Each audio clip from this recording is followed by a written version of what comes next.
Welcome to the Create the Life You Want podcast, where we break down the journey of people just like you going from dream to ownership in business acquisitions, franchises, and startups. I'm your host, Jeremy Ames. Today's episode is brought to you ad-free by Guidant Financial. Guidant is America's leading company helping aspiring entrepreneurs use retirement funds to buy or start businesses. If you're committed to buying or starting a business, you can find out more about your funding options by going to www.guidantfinancial.com. That's Guidant financial.com. Now, let's get started with the show. Welcome, everyone, to the Create the Life You Want podcast. I am excited to dive in with our guest today, Andre Liloc, because although I've talked with many entrepreneurs over the years, I have not talked with anyone who has purchased a golf course. And that is Andre's story. So welcome to the show, Andre. Thanks for having me. Well, Andre, the question I always like to start the show with is, did you always know you wanted to be a business owner? Or help us understand at what point this thought even occurred to you, hey, I might want to do something like that someday? Yeah, actually, never had a dream to be a business owner. Never had a dream to own a golf course. So all of it, when it came about, was totally new. And out of the blue. It really just kind of came up. It wasn't something we had looked at for years or anything like that. It literally came up, and then in a couple months, everything came together, and we owned a golf course. So it was pretty wild. Okay, well then tell us your background. What were you doing in your former life before this opportunity sort of came across you and caused you to take a different route? Sure. So I was a business major at Western Washington University, and I ended up going with I had an MIS focus, so a little bit more technology background. And that's where I started my career. I actually started my career down in San Francisco. I was in doing desktop support for the Gap corporate headquarters. I was down there and then supported their websites, was down there for about 5 years. And then I moved back up here to Seattle and worked for Amazon. They offered me a job, ended up me and my wife started having kids. So we had a family. I actually took a year off and I was a stay-at-home dad for a year, which was fantastic. And then went back to work, doing more stuff in technology. And then I ended up getting a job at ESPN, which was like one of my dream companies to work for. I'm a big sports guy, love sports. So that was a really cool opportunity for me. I was there for 7 years, worked in digital ad operations, which was fantastic. I got to do a lot of cool things, do a lot of traveling and meet a lot of cool people. But the biggest part was I got to do just like relationship type stuff, because my team basically was the liaison between ESPN and the company that they use to get the ads up onto ESPN.com. And so I got to build a lot of really cool relationships. And that's how it ended up kind of starting to be able to like, okay, what is this going to be? Where I ended up getting into this role where we ended up purchasing a golf course. Okay, you're going to have to connect the dots for me, because ESPN running their ad, team doesn't help me understand how you end up owning a golf course. Yeah, so there was zero relationship to it. It was kind of out of the blue, like I said. So my brother actually, he likes to scour Craigslist just for random real estate, just weird things. My brother just likes to kind of look at it, and he actually ended up seeing this post that was for a golf course that was for sale.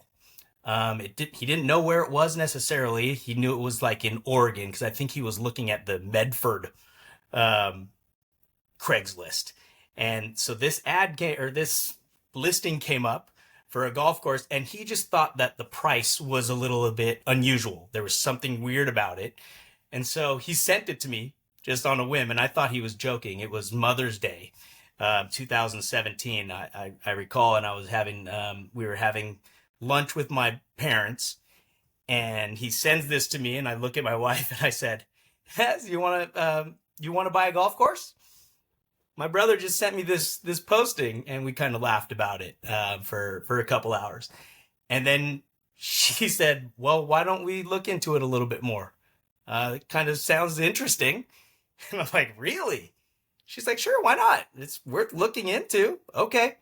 So the next couple of weeks, my wife and I started just doing a bunch of research, because there's very little information when you see a post like this on Craigslist. Yeah. Literally just said the price, and then it kind of gave a little bit of details about the course. No name, no description of where it was.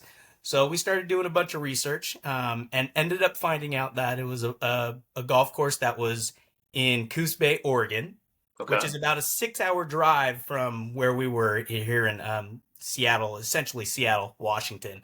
And and then it was a course that was almost 100 years old.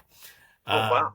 Yeah, so that already just kind of, it kind of like, oh wow, okay, there's some history to this place. This is kind of interesting. Let's delve into it a little bit more. So we just started doing a ton of research about this place and seeing what it was all about. And in the meantime, I started doing a bunch of research of, okay, if we really kind of move forward with this or want to do this, how are we going to buy it? Because we don't just have like a lot of money sitting around. We're a middle-class family. We have great jobs, but it wasn't like we have just a bunch of money sitting aside to do something like this. So how can we do that? Reach out to banks, reach out and see what kind of loans we can get. We bought houses, so we know like what that means, right? To get a mortgage or have a loan or something like that. And then at the same time, I ended up looking up and finding out about a company called Guidant, that, you know, where you can use some of your 401k money in certain circumstances to put money in towards a business.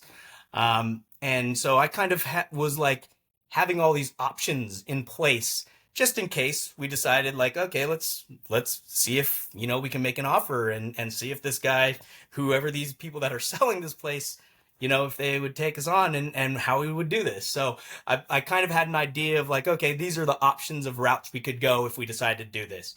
I reached out to the broker and got, you know, hey, send me your financials. I want to see like all the information on this place. Why is it for sale? Like there was just a ton of questions that we had regarding all of this. You know, we like I said, we were not business owners.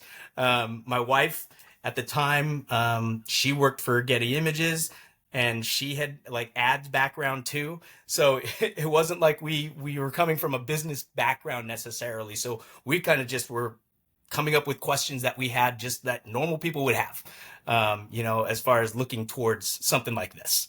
Okay, Andre, I have so many questions here. Let me start with the first one. What was weird about the price that your brother saw? It wasn't that expensive. What does that mean? I have no idea what a golf course sells for. Yeah. Okay. So just for an example, my wife and I, we lived in Tacoma, Washington, which is about 30 minutes south of Seattle. And our kids were actually going to school in West Seattle. So they were commuting with us. It was a 45-minute commute every day, my kids. So we were actually looking for houses in West Seattle to potentially move that direction to make things easier. And houses were expensive. Anywhere, I mean, you're looking at anywhere between $700,000-800,000 up to over $1 million for kind of what we liked. Didn't mean we could afford that necessarily, but that's what it was, right? And my wife was like, okay, so you're telling me that we could get a golf course for cheaper than the houses that we were looking at in West Seattle. And she's like, 160 acres. This is like a real thing. And I was like, that's what this says. So it was cheaper than that price range. So, and I was like, okay, this, like, there was a lot of things that just didn't make sense. And I was like, okay, like, we got to research it. Yeah. So what you meant was, you're looking at this golf course and you can't believe that it's less expensive than a house in the area that you're in. Did you know it was 160 acres when you were looking at the listing, or did you have to find that out later through due diligence? That was in the listing. That was in the listing. So already you're doing the math and you're like, this is not that expensive per acre. Is this 1930s prices? Exactly. Okay. So you talked to the broker. I'm interested, why Craigslist? You're actually the second client that I've talked to that found their business on Craigslist. So what, did the broker put it on Craigslist? Did the owner put it on Craigslist? What did you find out later? That was just one of the avenues that they used. Okay. So, and, you know, so, and that makes sense, I guess. And while we were doing research, we also found it, you know, on broker websites or whatever. And even like golf course, like there's golf course websites that or websites that show golf courses that are for sale. I guess. And it was on those. So that was kind of how we were able to connect the dots too, to find out the name of the place and where the location was when we were doing our research. Okay, so you reach out to the broker, you start to get all these financials and information. What did you do with that? How did you figure, when you're talking about the questions you were formulating, how did you figure out what questions to ask? Originally, the first things I looked at were, okay, is the golf course making money? Because when my wife and I had conversations, she was kind of looking at some things that whatever she looked at, we never really talked about, like, hey, you look at this, I'll look at this. We just kind of looked at random things. And so one of the things that she looked at, she's like, so golf courses don't make any money. she's like 80% of golf courses don't make any money. And I'm like, okay. And I was like, so that's really interesting. I was like, I've got 5 years of financials here, and this place, they're actually making money. Their revenue has gone down slightly, but they're making money. So they're cutting costs, like a ton of costs. I was like, that's kind of interesting to me, that's the case. Like, how can that be that 80% of golf courses are losing money? This place, the owner's actually like getting money, taking money from, or, making money from the golf course, and they're still willing to sell it at a cheap price. I was like, so there's a couple things going on here. Either they really need to liquidate and get out of this for whatever reason, or there's something really wrong with this place. Right? So we're like, okay, I guess we're going to need to go down there and actually see the place for ourselves. Okay. And then maybe like set up a meeting with the owners and find out like what's going on. Because like a lot of these things necessarily aren't adding up, but there has to be an explanation, right? Yep. So that was kind of the next steps in the process that we did. We ended up setting up time to go down there and see it, and actually met with the owner who lived about 2 hours away from the golf course. Yeah. So tell me about the road trip. How did you go down there? What did you do? What'd you learn? Yeah. So me and my wife and my 2 kids, who at the time were 11 and 9, we got in the car, and then my brother joined us too. We drove down and spent the night down in Coos Bay, and went to the golf course and played about a 6-hour round the next day, just checking out everything about it. And honestly, like, we drove into the parking lot and parked, and I was like, wow. I mean, just looking from here, because it's kind of like we were like the parking lot is elevated over the golf course, so you're kind of looking down into a valley, and it was spectacular. Like, the view was really cool. The buildings were old and everything. Okay, I mean, that's fine. But the first glance and everything it kind of just took our breath away. Like, okay, This is pretty cool. Everything was old, and the equipment and everything. I mean, everything that we saw, fine. So we're kind of getting some ideas of like, okay, what's going on here? We actually had some friends that we went to high school, and their parents grew up in Coos Bay. So this is about a 6-7 hour, drive away from where we currently live. And I remember asking my brother, I was like, hey, can you set up a dinner with them? Because they were part of the country club growing up. And there'd be a country club at the golf course. Yeah. So they grew up playing at this place. And I was like, maybe we'll get a little bit of local knowledge of like what's going on. Because everyone knows that the course is for sale. So we ended up having, after we played our round and had a great time, the golf course was, we weren't super big golfers, so we didn't like necessarily understand what we were looking for as far as like, oh, it needs to be this, or the greens need to be doing this. At the time, we just knew that like it looked good. The course was in decent shape. There wasn't that many people there, so that was kind of interesting, but it wasn't like it was totally like horrible. So that still didn't add up of like, okay, why is it being sold for this price? And those things we started to get some clarity in the next couple hours, in the next couple days. So we had dinner with our friends, and they started telling us stories about what was going on with the owner and kind of the community and stuff like that. So it used to be an old country club that he bought the course from the members about 10 years before this point. and it wasn't quite going well as far as the relationship between the community and the owner. So then we started to realize, okay, maybe that's one of the reasons why he was going to be getting rid of the place. And then we ended up driving 2 hours north, which is where he lived, him and his wife, and ended up meeting with him. Me and my kids, we're in his office, all of us, for about 2 hours, and he was telling us his story. About what was going on, and we got a little bit more understanding of why he was, getting rid of the course. It was hard for him. He didn't, he didn't want to run it when he originally purchased it. They had some family that was in Coos Bay, and they were going to run it. And since he was 2 hours away, and he had another business that he also ran, so things didn't quite go as planned. Those first couple years, he ended up being more involved than he had expected to be and wanted to be. So then he was at the point where he was ready to let it go. And he was like, we priced it to sell. Yeah. And we're looking for someone who is willing to put in the work, and it was really interesting having that conversation, because he was like, you guys remind us of us when we purchased it. You have young kids, you're excited. You have you kind of have a vision of what you would like to see, maybe what direction this course may go in.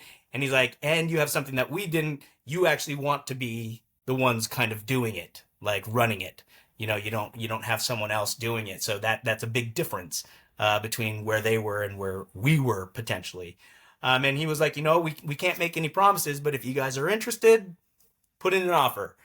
We have meetings set up with a lot of different people in the next week or so. So if you're interested, this is going to move. This is going to move fast. So you're going to want to make a decision and let us know. What did you do from there? So the rest of the drive home, which is a 4-hour drive home, lots of time to talk. Okay, what are we doing here? Do we want to purchase this? Do we want to make a move? And the one thing that I knew that we were going to do is if we decided to purchase this, the business, and we ended up getting it, I was going to quit my job at ESPN, my dream company. And I had to be okay with that, because I knew that if we were going to make this work, I had to be the one running it. Were you also going to move? That was originally the plan. So, and we were willing to do that too. My wife's job was going to be flexible enough that it would allow her to stay there and allow us to move. So we were like, okay, let's keep all of our options open. So, and we were like, okay, what does that mean now too? Okay, what do we need to do if we want to put in an offer? Is it like putting an offer in on a house? I have no idea. I was like, okay, well, I have some attorney friends. I'm going to call them and ask some questions. We probably should talk to maybe an accountant or something like that. Let's use as many of the resources that we have, and just ask as many questions as possible to prepare us to see if we want to take the next steps.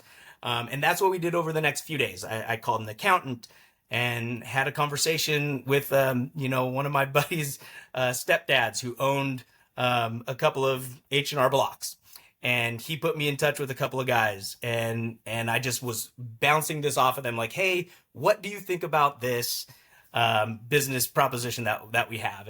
And everyone I talked to was like, okay, I don't know anything about golf courses. I play golf, and I've helped people buy businesses before and given some suggestions, and this place sounds almost too good to be true. This deal almost sounds too good to be true if it's at that price. So if everything can work out, you might have, something really good on your hands here that you've stumbled into.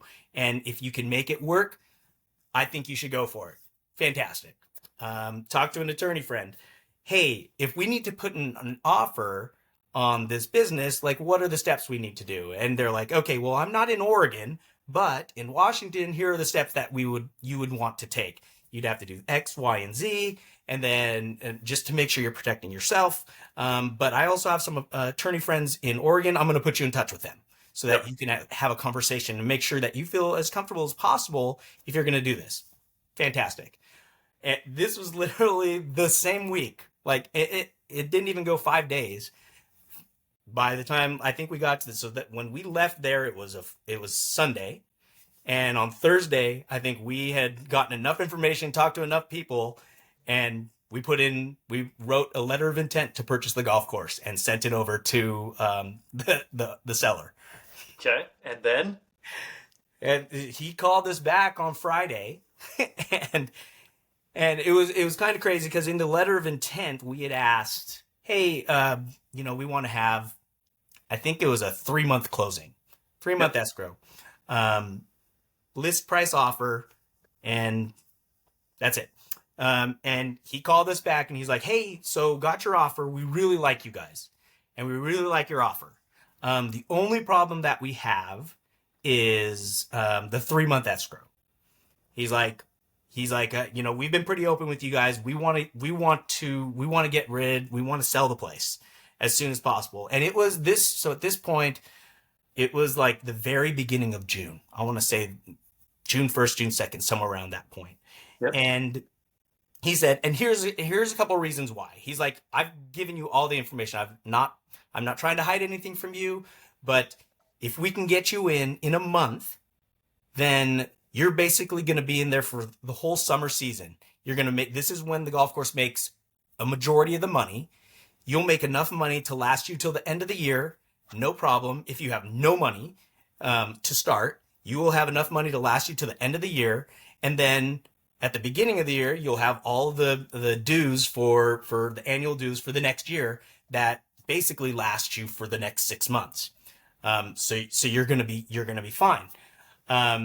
So why do you want to have a 3-month escrow? And I said, well, we want to try to, we want to figure out how to find financing. We don't just have this money just sitting around. He's like, okay. He's like, well, if you're interested, this is what we want to do for you guys. If you can do this, if you can find 20% to put down, we'll finance the rest. And he's like, and we'll do it at an 8% rate and if, as long as you're on time with your payments, it can last until you get a loan with a bank until then you can pay us off. And hopefully it's a year or two, like to be able to get to that point. Okay. And he's like, think about it, talk to your wife and give me a call on Monday. That is how the conversation went. And so as you can imagine, that started just a freak out of conversation that me and my wife started happening. Like, oh, okay, this could be real. This could be real. How would we do this? Okay, how do we get the 20%? What are our different options? Okay, we can try to see if people want to, invest, and give a little bit, or do we want to try to do it ourselves? How do we do that?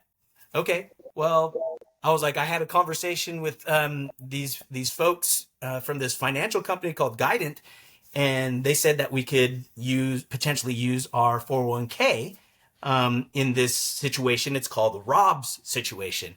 And did you have funds from a prior employer, or were you going to need to use the ones that you had saved at ESPN?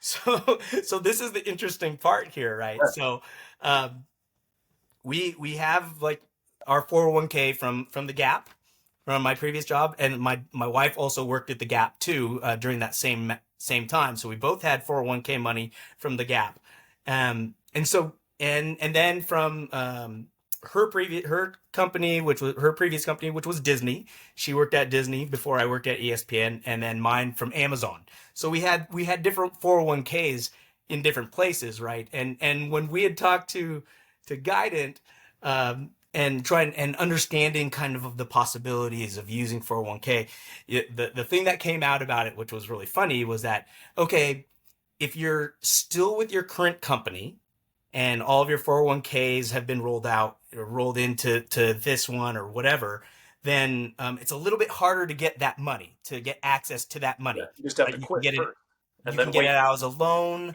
or something like that. So you might not have access to it. And then I was like, okay, what about if they're still with the other companies? Oh, you have access to that if you're not with those companies anymore.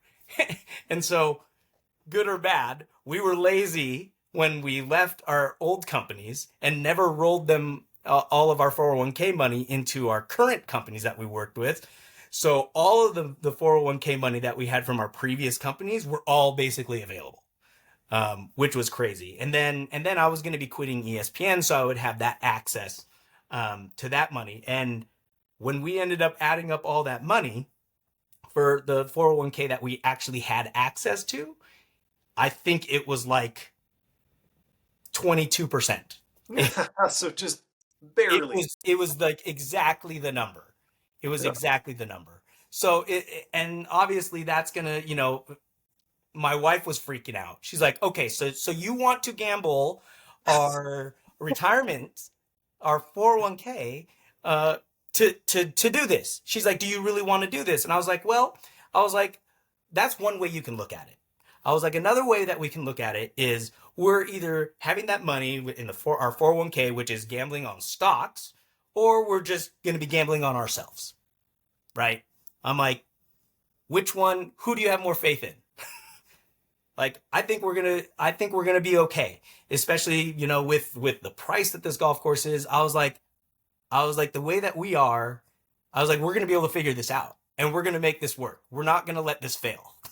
Especially when it comes to like a portion of this, our retirement is in this. Like, we are gonna work as hard as we can and figure it out. Like, we're smart enough people, and we decided, okay, let's do it. We called up the seller on Monday, let him know that we were gonna accept that offer, and then I gave my notice at my job and quit 2 weeks later. And then I was just basically, all right, let's figure out what I need to do to get ready to own this business and run the business. Yeah, you had to move quickly, right? Because you got to get your retirement funds moved within a month. Yes. Yep. And get all that taken care of. So it was fast. It was fast, especially when you've never done it before. And, we're thankful because the owner was very, very helpful. The guy who was selling the golf course was very helpful. He gave us a list of things like, here are the things that you probably want to get ready. And so that they're prepared for when you guys have ownership, whether it's insurance, when the bank accounts, all the different things that we had to get in place. So that was really helpful. But that was just the tip of the iceberg when it came to what was about to come. Okay, so you roll your retirement funds, you invest in this business, and 30 days later, you write this guy a check for all the money you have. Yeah. And then what, Andre? At that point, did you know you were moving? Or you're like, I'm just going to operate this business I just invested my retirement funds in from 6 hours away? So we weren't moving yet. The plan was we booked a couple of Airbnbs for, I want to say we booked it for the next 8 weeks. We booked Airbnbs for 8 weeks worth of time, so that at least to get us to the next school year. Because we had already committed to the next school year for our kids who were going to a private school in West Seattle.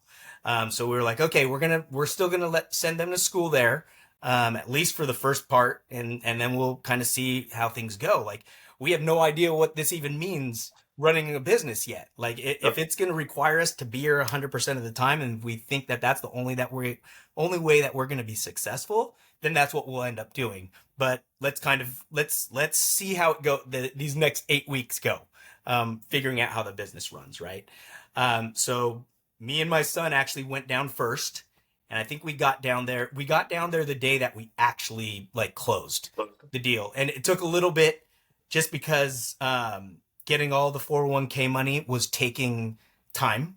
And it took a little bit longer, it took about a week longer than we were hoping. We were hoping to close on July 1st. I think we closed on July 7th. Once all the money finally came from all the different sources. That was the one tough part about that, was since we didn't roll over all our 401ks to one certain place, they were coming from multiple, and you just had no control. And I just remember for 2 weeks, I'm like, where's the money? Where's the money? Right. And when it finally came, I was like, okay, all the money's going over there. It got into the escrow account. We're good to go. So July 7th rolls around, and me and my son jump in the car and we drive down there, and it's a Saturday. I want to say Saturday, July 7th.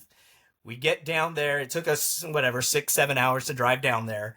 And the employee who was working that day, we tell him and he was the guy that was working the day that we went and checked out the course. Yeah. like a month and a half earlier, or whatever that was, not that long ago, right? Um, and he was pretty excited, and he goes, "Today's already the biggest day of the year, revenue wise. Just to let you guys know, everyone heard that the course sold, and everyone was excited." And today is the biggest day we've had all year so far. There was not much of a disconnect between him and the community. I mean, maybe it's pretty wild that was the case. But it was pretty exciting, and so and I had been doing a bunch of research on the members that were still part of the course and paying dues, so I kind of had names and stuff in my head, and I just immersed myself in meeting as many people as possible, all the members and everybody coming on and off the course, asking a lot of questions. We put out a survey asking what the members were looking for, what they wanted improved right off the bat, and that was really fun. And then we kept all the current staff on. We did move a couple of people into different roles that we felt were probably a little bit better suited for who and what they wanted to do. But a lot of those guys, man, they were teaching us, right? They were teaching us how do you do this stuff on a day-to-day basis? The guy who was the GM, and we moved him into a different role, he was fantastic. He walked me through all the different things. He was basically the one running the business for the previous 2 years. For the previous owner, and he walked me through all the different things that I was going to be doing, and looking at and making sure that I understood, so that I could, make sure that the business kind of was going in the right direction. So we had these guys who were fantastic. A lot of them are still with us, which is pretty cool. But we just were like, okay, let's figure out how we can turn this around. And make it a place that everyone wants to be. When we had dinner with our friends who used to be part of the country club during that trip, the one thing that they said was like, "Oh man, back in the day, this was the place that everyone wanted to be. All the families wanted this." Like, everyone was part of this. We would have huge parties for 4th of July, and everybody wanted to be here together and be a part of it with the community. And they were like, and that's gone. It hasn't been like that for quite a while. And so that was one of the inspirations that me and my wife were like, man, how cool would that be if we were able to actually purchase this place and bring that back, or, and make this the place that the community wants to be at again. And remind them of like the history, because there's so much history, generations, of history for families there that have been going to this place and playing this golf course, since 1923. So that was really what the inspiration that we were like, this is going to be what we're shooting for. That's what we want this place to be. We want to be a place that's going to be fun, inviting, golf. Because we weren't necessarily golfers, we understood that golf can be a little bit stuffy, and people are intimidated by it. And we want to make it a place that's inviting. We want people to want to come here and want to be here with their families, and not feel like they can't bring their kids here or whatever, and that's what we're not going to bring that. We're not from the golf industry. We're going to bring some new energy. That was exactly what we wanted to do. And we did. It was really fun. One of the big pieces of feedback we heard right off the bat was the greens. The greens aren't fast, and in the golf industry, the greens are the biggest asset of the golf course. If the greens are good, most golfers are going to be fine with almost anything else that's happening. Like, if they're rolling fast and they're not slow, people are going to be like, okay, and they're going to say this golf course was just fine. But the greens were pretty slow when we got there. And so I remember this is probably a week after we got there, I had a conversation with my maintenance staff, and I'm like, okay, guys, what's going on with the greens? Because all I'm hearing is that they're slow, and we're going to change this right now. And they said, well, we need to change the reels on our mowers so that they can cut the grass a little shorter. But the guy that does that, he's on medical leave because he got hurt a couple months ago. I'm like, okay, can we get a hold of him? Because I hadn't even met this guy. Yeah. I'm like, can we get a hold of him?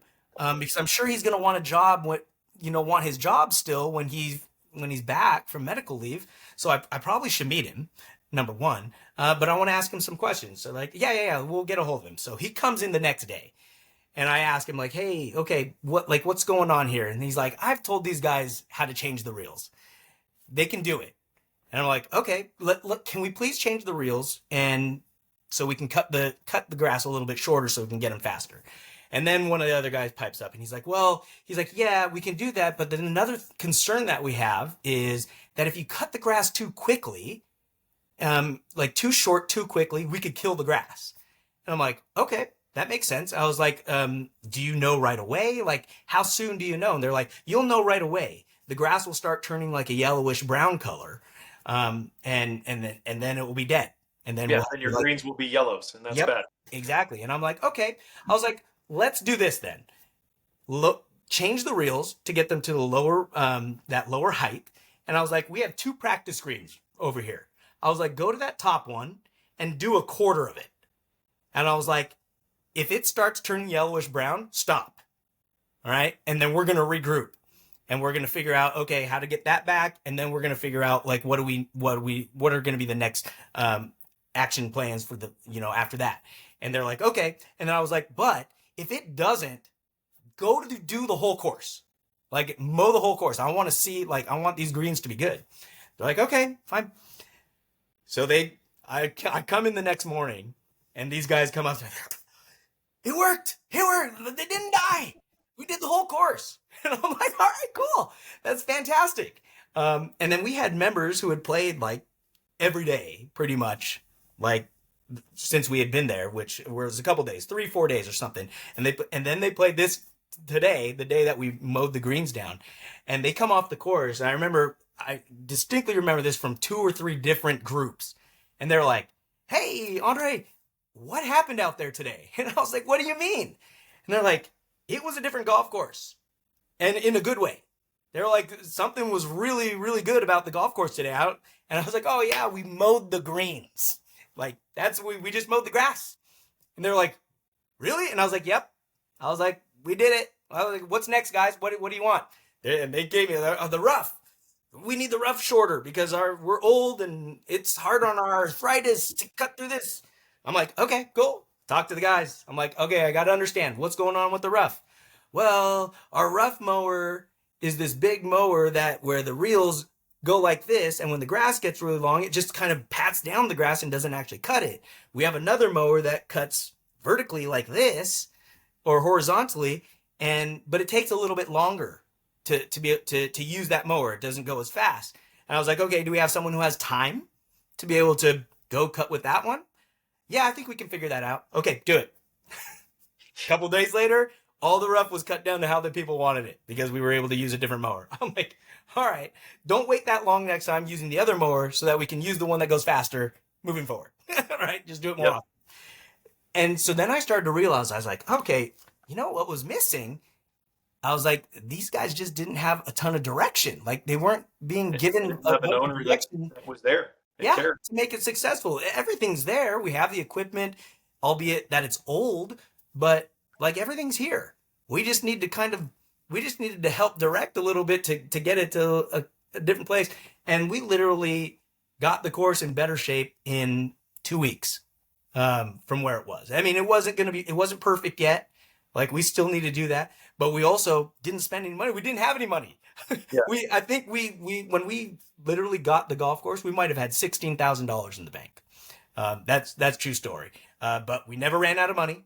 He was right. The seller was totally right. We made all the money that we needed that was going to last us through the end of the year, plus in the summer. And we did. We made probably double the amount of money he was going to make, honestly. So we made even more, which like was able to float us even longer. It was that first 6 months, year was pretty wild. What did you do at the end of the 8 weeks? You booked these Airbnbs for 8 weeks, and then what happened, Andre? Yeah, so after 8 weeks, we had to pack up and go back home, get kids ready for school.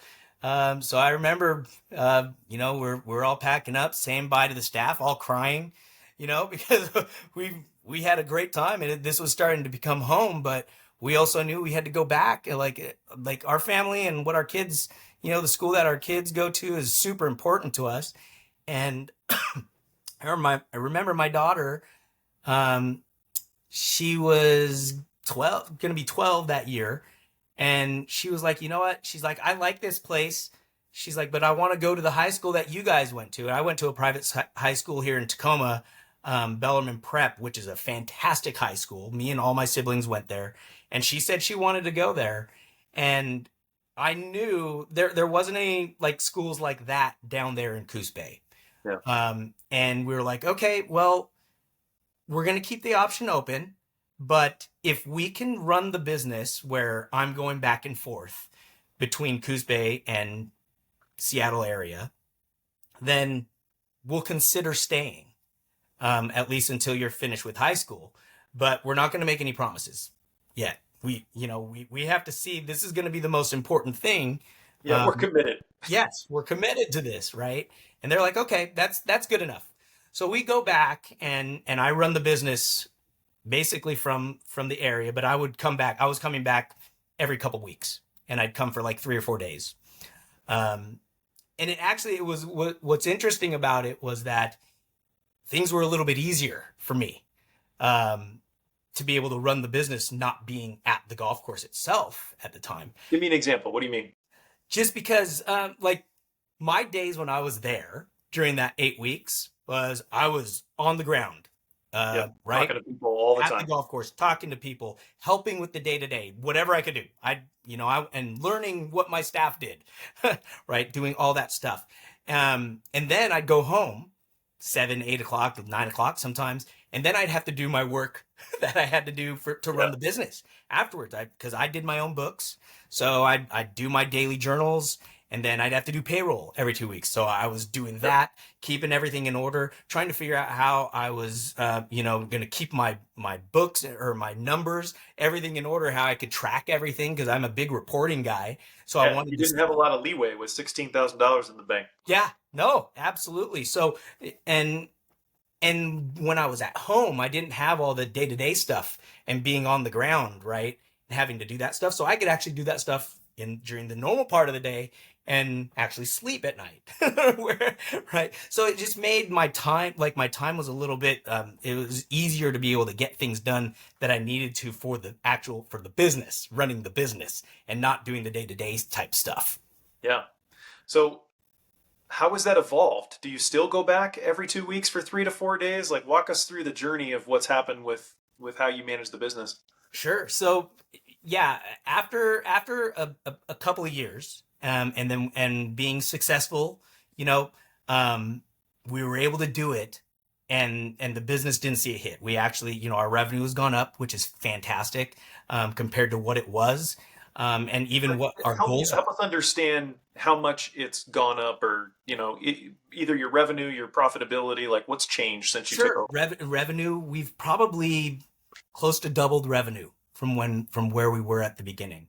Obviously, like profitability, along with that, to run a golf course costs a lot of money, so our expenses are super high too. We make a little bit of money, but really because we're investing a lot of money back into the golf course, which is because you're updating some of the old buildings. Absolutely. Everything was old. Everything. Golf carts were 15 years old. Our mowers were all 10 plus years old. So all of that has been updated now. So which is fantastic. By any chance, Andre, have you got a valuation on the land portion of what you own? We have. Yeah. So that was the other piece, right? We were still also trying to get a loan with the bank to be able to pay off the seller, which we ended up getting, I think, in 2020 or 2021. And the evaluation came back kind of what we expected, which was more than double what we paid. So, which was fantastic. So we have some equity there, which is really great. And that was all with us running the business from afar. Like we pretty much, so here's how it goes now. I'm there pretty much all summer. Me and the family will join me for about a month. But like middle of June, once school gets out till about the 1st of September, I'm pretty much at the golf course 100% of the time. Yeah, which is beautiful down there, by the way. And absolutely. It's a wonderful place to be on the Southern Oregon coast. And my days are long. I help in the golf shop. So I'll, especially on the most busy days, I'm helping the guys. I'm either running the shop or I'm outside helping them 5 or 6 days a week. And I'm on the course for 14, 15 hours a day. It's they're long days and they're great. It's not like a normal job. Like being sitting at a desk for 15 hours is impossible. You couldn't do it, right? But this, you could do it. You're running around. You're going to be tired. My feet are tired at the end of the day, and it's nice to fall asleep. It's great. But when you own your own business, that's what you're doing, right?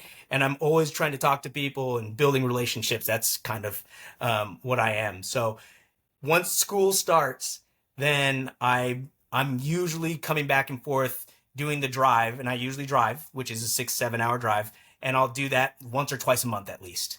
And I'll be there for about 3 or 4 days, kind of depending on what needs to be done, or if I have meetings and whatnot set up. The last couple of years have been a little bit less during the school year, probably more like once a month, just because my kids are really active. My kids both golf. They're both on the golf teams in high school. My son plays. Now it's Yeah, family brand.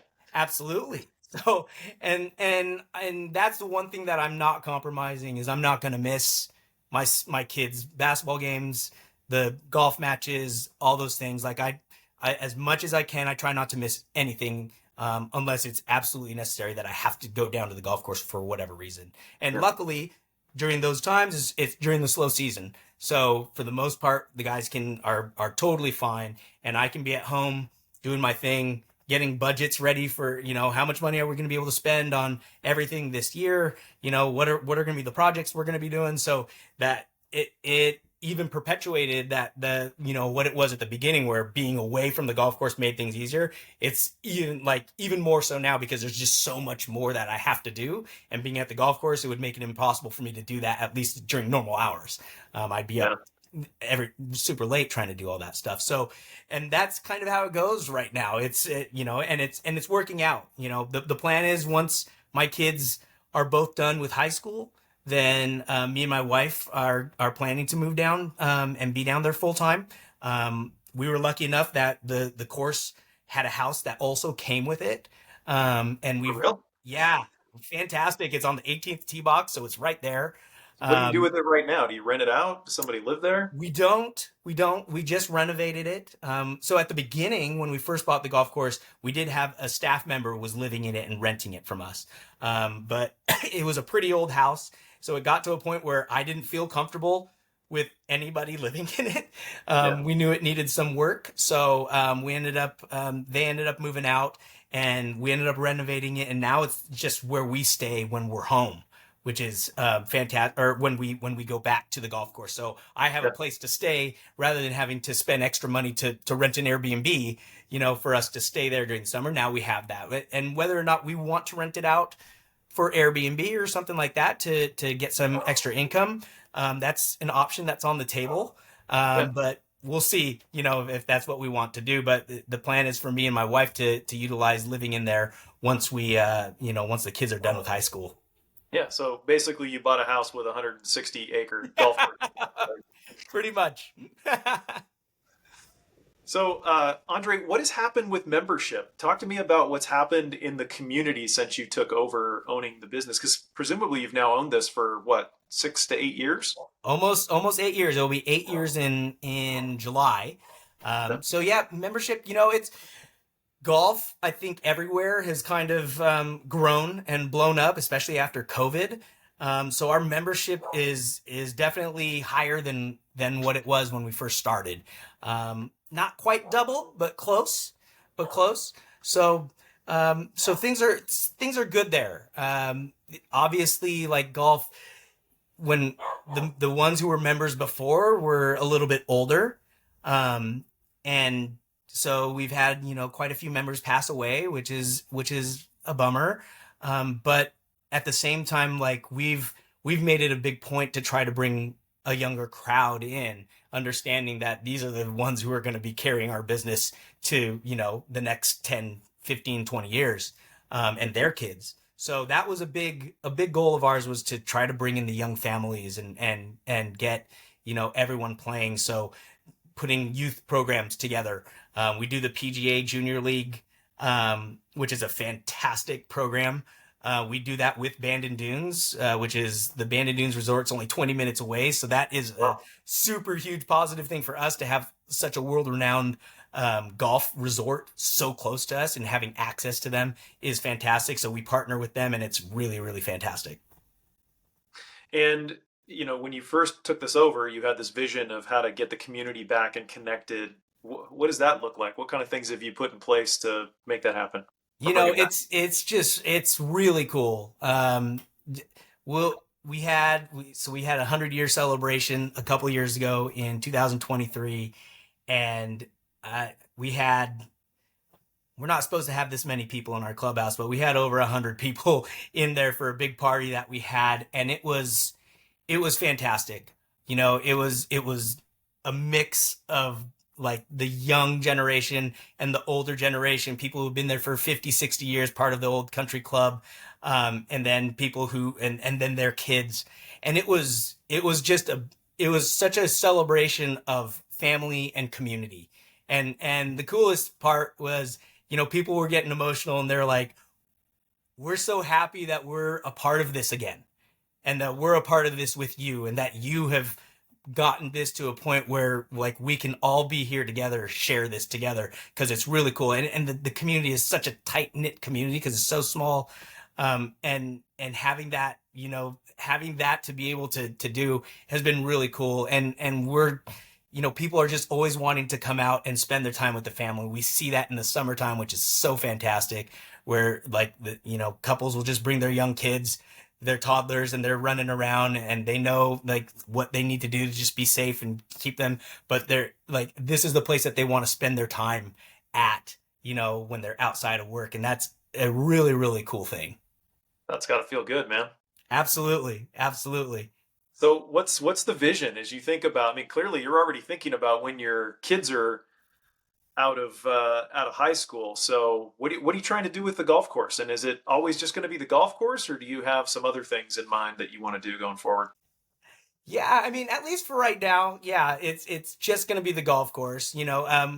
We obviously we've done a bunch of different things. Like a couple of our big goals when we first got the golf course, one of them was we wanted to bring technology to the golf course. So me and my wife, obviously we have technology backgrounds, and we were able to bring technology to the driving range, which is fantastic. That's like an extra added layer, that you don't have to necessarily be a golfer to be able to do this, to take advantage of the technology and feel intimidated by the golf course itself. So coming to the driving range and being able to utilize a technology is something that's really cool. So hopefully that will, pay dividends for us on the revenue side at some point. But we're always just trying to like make things a little bit better.